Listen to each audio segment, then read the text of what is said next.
does that. Give it up for actress, choreographer, Rosie Perez.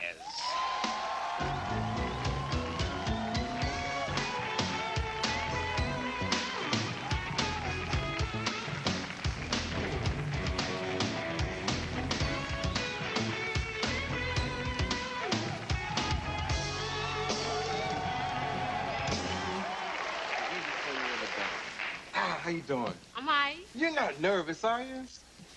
No, I'm all right. You know, when I saw that part of the movie, it made me want to just go to the next theater in the Cineplex and see the beginning again. I mean, it was very hot. How long did it take to do that?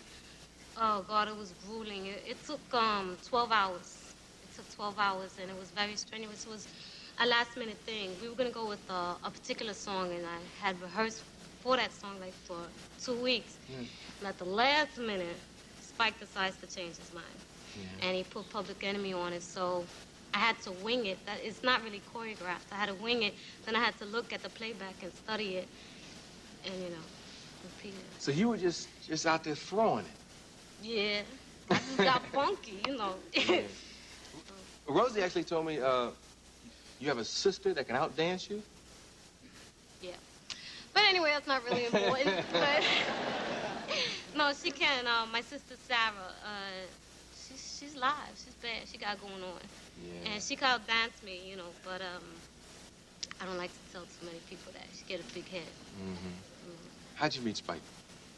Oh God, that was crazy. I was at this club in L.A. called Funky Reggae, Matt Robinson's club, and Spike Lee was having his birthday party there, right? But, you know, I didn't know that, right? So I go into... What? Okay. So I went into the club, and they were having this butt contest, right? And I was like, yo, what's up with this, you know? You know, this is like dissing the females. And then the females, they were so stupid, they didn't even know that they were being dissed. They're up there swinging their big behinds, and they had like butts big like sofas, you know. You could fit them in. Yeah, you know. What do you win in a butt contest, or is it just so they can diss the girls? Just so, you know, guys could woo, woo, woo, you know, some stupidness. But they had all kind of booties there, you know what I'm saying? They had the high tier booty, the biscuit booty. That's the one that guys go, want to eat that. Oh,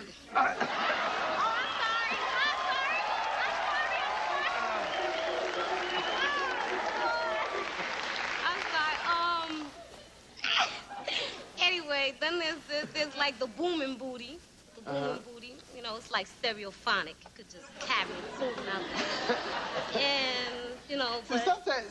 Sometimes when I want to hear new terminologies, I call Rosie up. First of all, New York is always ahead of everybody on anything. And I ain't from New York, but that's the truth, you know? And she comes to me with stuff. What's the thing? The curb? You were telling me about... Oh, to the curb. That means, yo, you done, you finished. Because it's like the curve is the lowest point that you could get to, right? And so, you know, you could look at a guy and say, yo, baby, you are to the curb. You know, just give it up, it's over. What are some other new ones that are coming out of Apple? New phrases? Oh, boy, I don't know. Because I heard one. What is it? You know, to get wrecked like the fly girls in the Living Color, they wreck the joint when they dance. Yeah, you know, blowing it up. They just tear it up. I heard a girl say at a club, told a guy, you paper thin, baby. That means she could see right through him. He ain't got nothing going on. He could, you know, talk a whole bunch of drag and everything like that, and she just knows it's drag. You know what I'm saying? Drag is like lies, you know, when a guy's like pretentious and say, yeah, baby, you know I got that BM outside, you know, when you know he's really driving a Volkswagen. But paper thin is a superficial person. Yeah. What's your ethnic background? 100% Puerto Rican. I'm very proud. But somebody told me you read for a part, and they told you wasn't Puerto Rican enough. Yeah. Nah, man. No, let me tell you something, right? Because being Puerto Rican, if you go to Puerto Rico, you see a lot of different types of Puerto Rican people, and it makes me angry when people like to stereotype. They think that Hispanics all have straight black hair, have that Indian look, more of a Mexican look, and it's not true. It's not true. Puerto Ricans are very colorful people. They come in all colors, all hair textures, all shapes and sizes, you know. They're all beautiful, of course, but no, I'm kidding. I'm kidding. But, you know. Yeah. Now, Marla, you want me to take a commercial and then come back? Are the Fly Girls here? Yeah. Good. We'll be right back with Rosie Perez and the Fly Girls.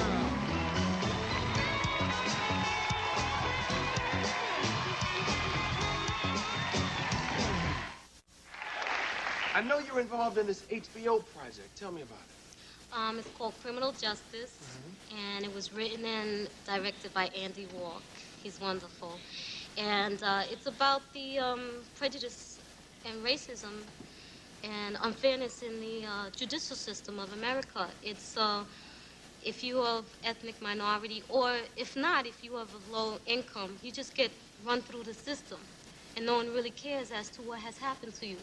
Either if you're the victim, which I play, or the suspect, which Forrest Whitaker plays. And it was really deep, yo. I was like psychotic when I was doing this role. And, you know, but because the character's really deep, and I enjoyed doing it because I got to, you know, be dramatic. Yeah. Usually I'm very sarcastic and funny and everything, but this time it was all on a serious tip, you know. There was no funniness involved, and I really enjoyed it. And Jennifer Grey, she's great, and Anthony. Yeah. Well, let's watch it. Do you need to set up this clip, or is it self-explanatory? It's self-explanatory. Basically, my character, she's a victim of a violent crime, and she gets a public defender to take on a case, and the public defender's just not there for her, you know. Let's check it out. Sandy?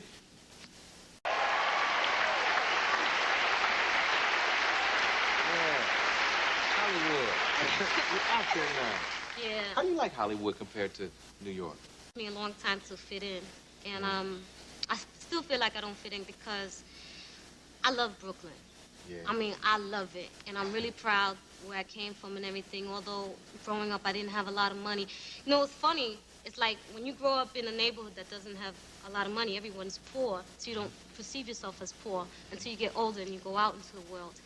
And I tried to get away from Brooklyn, you know, tried to leave that behind. But as I got older, you can't deny who you are. You can't deny who you are. You can't deny where you came from. And once you understand that, you understand yourself better, and you become more comfortable with yourself. Yes. Let's introduce these girls. Okay, Rosie spends a lot of her time choreographing in living color. You know them as the Fly Girls. Put your hands together.